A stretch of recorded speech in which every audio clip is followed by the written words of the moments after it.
पढ़बाई के खिलल कैनून यही से गावे पड़ै छै गुण। पढ़बाई के खिलल कैनून यही से गावे पड़ै छै गुण। तोरी के भरोसा हमर हे रे तोरी के भरोसा हमर कल कोई कहर जाके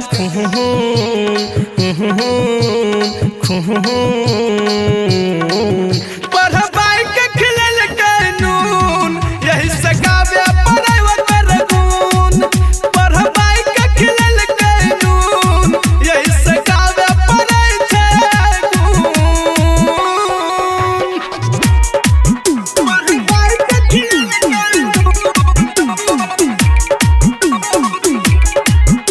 Recording by Sapna Music.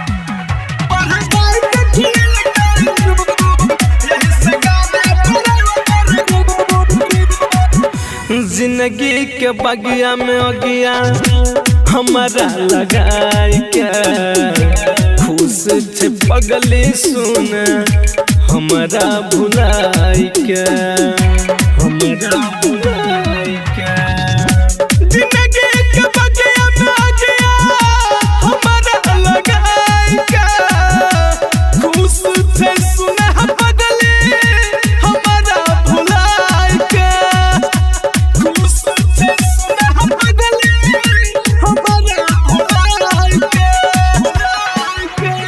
Phone लगा के मन करे छै फोन लगा के मन करे छै गाली दिए अनधुन धुन धुन। पढ़बाई के खिलल कैनून यही से गावे पड़ै ओकर गुण। पढ़बाई के खिलल कैनून यही से गावे पड़ै छै गुण। पढ़बाई के खिलल